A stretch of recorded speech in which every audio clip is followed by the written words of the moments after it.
7h, 10h sur Radio Courtoisie, ligne droite, Maud Koffler. Bonjour, Maud Koffler. Merci beaucoup d'avoir accepté notre invitation. Changement de décor derrière vous. Oui, exact. Alors, Guilain Benessa, on va faire un point assez court, malheureusement, mais sur l'ère Dupond-Moretti qui s'achève. Et avec lui, un cortège d'affaires, de scandales, de doigts d'honneur aussi, hein, on s'en souvient. Guilain Benessa, que tirer de son passage au ministère de la Justice? Que retiendra-t-on d'Éric Dupond-Moretti? En fait, c'est une question à la fois simple et embarrassante. Simple parce que le problème de Dupond-Moretti, pour ne vous cacher, étant moi, je ne le connais pas personnellement, c'est un confrère éminent. Moi, j'appréciais le personnage, l'avocat, je l'admets. Hein, je trouve c'était un vrai ténor à l'ancienne, un sens de la formule. Faut pas l'enlever quand même. Vous savez, dans ce moment où la politique est devenue quand même très normative et très ennuyeuse, on a tout de même, voici un homme qui était connu pour son charisme et son style. Oui. Maintenant, pour autant, passons à son, voilà, ça c'était l'avocat et que dire du ministre. Alors, le problème de Dupond-Moretti, c'est que à mon avis, il a un bilan qui est judiciairement faible et politiquement très contestable. Je passe sur la politique parce qu'on a beaucoup parlé, je pense aussi à votre antenne, mais tout de même, il s'est fait plus connaître pour ses rodomontades, ses espèces de phrases échevelées et son logiciel, son obsession anti-RN, plus que pour quoi que ce soit de nuancé et d'analytique et de fin dans le paysage politique. En somme, il a la gouaille puissante, il a l'analyse extrêmement faible. Donc, moi personnellement, mais je pense que je suis pas du tout le seul, son obsession anti-RN l'a amené si loin que je retiendrai de lui personnellement et en premier lieu le fait qu'il s'est quand même vautré, le mot est faible, dans ces élections régionales où il s'était fait balayer. Il rêvait de mettre à terre le RN, la droite, etc. Il avait fini dans les limbes de cette élection. Donc, il s'était quand même globalement planté. Et donc, politiquement, je pense qu'il ne restera rien de la trace de Dupond-Moretti, si ce n'est un obsessionnel du RN, incapable de parler de Marine Le Pen sans parler de nazillon, de gudard, d'antisémite, etc. En gros, un homme d'un logiciel de gauche à l'ancienne, tout à fait dépassé par la situation politique et par le populisme ou par la vague de populisme montant et par la façon dont la politique, en fait, s'est reformée depuis maintenant une vingtaine, une quinzaine ou une dizaine d'années. Ouais. Ça, c'est le bilan politique. Ouais. Sur le judiciaire, l'empreinte de Dupond-Moretti, elle sera pas, à mon avis, beaucoup plus glorieuse. Elle l'est partiellement parce que, alors c'est son dada premier, il le répète ad nauseam depuis longtemps. Son dada, c'est qu'il est parvenu à faire gonfler le budget de la justice depuis quelques années, et donc il en veut pour preuve des chiffres, des statistiques, une hausse de 15 000 postes par-ci, 1 500 contractuels de plus, des titularisations à la chancellerie. On va dire que là-dessus, il a tenté, semble-t-il, d'obtenir des crédits supplémentaires. Mais, et alors moi là où j'aurais un immense mais, c'est qu'il était choisi pour moi, il a été choisi pour être une figure de rupture. Il a été choisi parce que, semble-t-il, ou plutôt de façon très documentée, il avait un vrai contentieux avec la magistrature. C'est un homme qui n'avait pas sa langue dans sa poche. Or, il est clair que sur les places de prison, le logiciel de la magistrature en général, la politique de la magistrature, j'ai envie de dire, et la politique jurisprudentielle en France sur la question notamment de l'immigration, des étrangers, des places de prison, de la gestion des centres pénitentiaires, on en parle énormément. Là-dessus, en dehors de grandes phrases, il n'y a eu rien, zéro, nada, que dalle. J'ai envie de dire, finalement, il a été un ministre de la Justice comme on a depuis quelque temps, c'est-à-dire pas terrible, mais il faut lui reconnaître, et je resterai quand même là-dessus, un caractère un peu plus flamboyant, même si très creux, que certains de ses prédécesseurs. Sur le syndicat de la magistrature, c'est intéressant parce que on sait la puissance de ce syndicat, on sait l'influence qu'il a sur le monde juridique, judiciaire.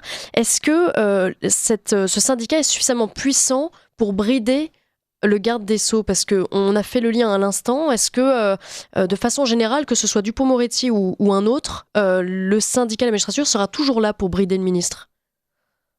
Alors, je pense que par-delà la question du syndicat de la magistrature, je pense que vous savez, l'excellent livre de mon confrère Régis de Castelnau sur justice et politique et la démonstration de l'emprise de la justice sur la politique, dont l'affaire Fillon était un des extraits, un des avatars, mais en réalité, il y a vraiment une emprise générale de la magistrature et de la justice sur la politique. Moi, mon avis est plus large que ça, même si ça recoupe très largement et très, très, très exhaustivement la question de la justice et la question de la magistrature. Je pense que depuis 60 ans, on a construit un monde, et ça remonte à il y a longtemps, hein, on a construit un monde dans lequel la politique a été littéralement décapitée par le judiciaire. Les hommes en robe sont les nouveaux prêcheurs des temps contemporains, voire des temps modernes déjà à l'époque. C'est les prêcheurs qui sont ceux qui savent et ceux qui savent mieux, parce qu'ils sont armés de cette espèce de pseudo-neutralité et de le caractère du pseudo-sachant. Vous savez, celui qui sait mieux que celui qui fait. Or, le politique, c'est celui qui fait. Il doit naviguer à vue, qu'on le veuille ou non, droite-gauche confondu, peu importe. Il fait avec les moyens du bord. Donc, je pense que quoi qu'il en soit, et Dupond-Moretti là-dessus, je pense qu'il était presque destiné à perdre, destiné à rater son coup, parce que on a choisi un avocat, Emmanuel Macron. D'ailleurs, semble-t-il, Brigitte Macron était très favorable à la nomination de Dupond-Moretti il y a 4 ans. Je pense que Dupond-Moretti était censé être une sorte de bête de prétoire qui hystérise quelque part la magistrature. Donc, quelque part, on a choisi volontairement un duel avec la magistrature, mais en même temps, le ministre de la Justice est à la fois l'otage de la magistrature et l'otage de l'idéologie derrière la magistrature. Je m'explique quand même un mot là-dessus, Maud, si vous permettez. Je vous en prie. Il y a une des phrases qui est revenue assez régulièrement lors de la nomination du Dupond-Moretti, c'était de dire il n'a pas sa place là parce que d'une part, il avait eu des phrases disant qu'il ne serait jamais ministre, et d'autre part, j'ai quand même entendu ça, qu'il n'avait pas sa place là parce qu'il est avocat. Oui. Et là, à l'époque, les bras m'en sont tombés. Un avocat, j'en sais quelque chose, nous sommes des auxiliaires de justice, nous avons une place éminente sur les droits de la défense, quelle que soit la façon dont nous exerçons notre métier, nous sommes quand même le dernier rempart.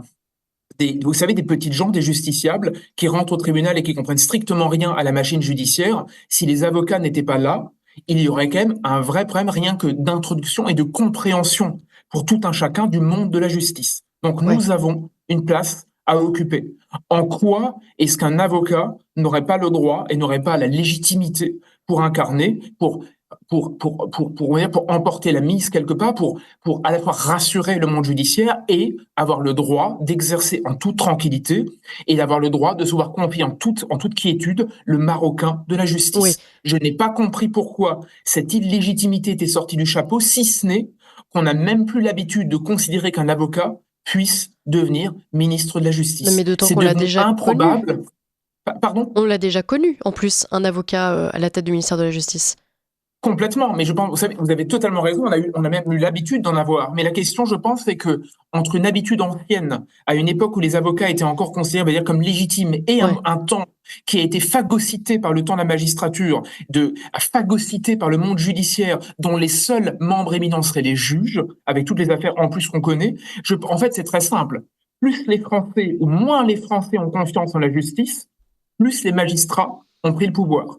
Plus les Français sont sceptiques à l'égard du monde judiciaire, plus les magistrats ont voulu conserver absolument l'espèce d'État dans l'État, d'espèce de Monaco de la justice qui ne serait tenu que par la vérité judiciaire tenue par les magistrats. Et là-dessus, Dupond-Moretti a malheureusement, à mon avis, pas forcément emporté le morceau, alors même qu'il était une figure qui aurait pu quelque part secouer le cocotier. Mais vous savez, entre être un histrion des prétoires aussi brillant que vous l'êtes, et basculer en politique et devoir composer avec l'Assemblée, les ministères, le président de la République et toute la servilité, la docilité requise par l'exercice, je pense qu'il y a deux mondes et que Dupond était peut-être brillant dans le premier monde et peut-être un peu moins brillant dans le second monde. Ouais. Guilain Benessa, un autre anti-RN, on en parlait tout à l'heure, obsessionnel du Rassemblement national, c'est Gérald Darmanin. D'ailleurs, le Rassemblement national a fait savoir qu'il censurerait le nouveau gouvernement de Michel Barnier si certains ministres y restaient, à l'instar d'Éric Dupond-Moretti et de Gérald Darmanin, ministre de l'Intérieur. Là aussi, j'ose vous poser la question, quel bilan pour Gérald Darmanin ? Alors, je pense que je reviens quelques années en arrière, mais je pense que vous savez, je ne sais plus qui avait dit ça, s'agissant de Nicolas Sarkozy, vous rêvez du Karcher et vous avez eu Kouchner. Je ne sais plus de qui était cette petite phrase à l'époque, mais elle était assez bonne. Vous avez voulu le Karcher, vous avez eu Kouchner. Je pense que Gérald Darmanin reproduit exactement le style de son mentor Nicolas Sarkozy, c'est-à-dire des rodomontades, vous savez, c'est le spécialiste du ring de boxe, mais il n'y a personne face à lui. Donc il est tout seul boxé et il est tout content de jamais finir dans les cordes. Donc Gérald Darmanin, il a eu des phrases justes. Je pense qu'il a eu des velléités de fermeté en tant que ministre de l'Intérieur. Il voulait rompre avec les années Hollande, le bilan de la gauche, montrer que oui, en Macronie, on peut être Monsieur Muscle. C'était un petit peu son pari. Je suis l'homme de droite à l'intérieur d'un gouvernement de centre-gauche ou de centre-droite, quelque chose comme ça. Et je pense que là-dessus, le problème de Gérald Darmanin, il est simple. D'une part, je pense que les risques, c'est bien, mais lorsqu'ils sont calculés, ça vaut mieux. Donc, c'est un homme du risque contrôlé, c'est un homme du dérapage, mais vous savez, au lieu du frein à main, on met le frein automatique. Donc, on s'assure que la bagnole ne finisse pas dans le fossé avant même d'avoir entamé le mouvement. Mais je pense, en plus de cela, que Gérald Darmanin, et il le sait très bien, c'est un ministre de l'Intérieur qui doit, s'il souhaite changer les choses, rentrer en conflit avec le monde judiciaire, c'est-à-dire gagner les arbitrages, et en plus accepter, vous savez, notamment sur les OQTF, qui ont beaucoup occupé le gouvernement, et notamment le ministère de Gérald Darmanin, il faut absolument rentrer en conflit avec les juges français, les juges européens, la Cour européenne des droits de l'homme, la Cour de justice, etc., etc. C'est-à-dire avec globalement ce qu'on appelle l'état de droit au sens très large ou l'establishment. Les deux se recoupent d'ailleurs très largement. Je pense que Gérald Darmanin là-dessus, il a eu des velléités, certainement, à mon avis même légitimes. Je pense même que c'est un homme qui a quelque chose de ça au fond de lui, c'est possible. Mais je pense pas une seule seconde qu'il était calibré et qu'il ait voulu réellement affronter la bête. Donc il l'a fait par phrase, il l'a fait par formule, il l'a fait dans le style, mais en réalité, dans son bilan général, le ministre de l'Intérieur, il y a une tâche fondamentale, c'est qu'à vouloir absolument le dérapage contrôlé, on contrôle beaucoup et on dérape finalement jamais. Écoutez, merci beaucoup Guilain Benessa. On en reparlera. Enfin, on parlera de leurs successeurs, surtout si successeur il y a un jour. Je vous propose de reparler la semaine prochaine. Merci beaucoup Guilain Benessa. Avec plaisir.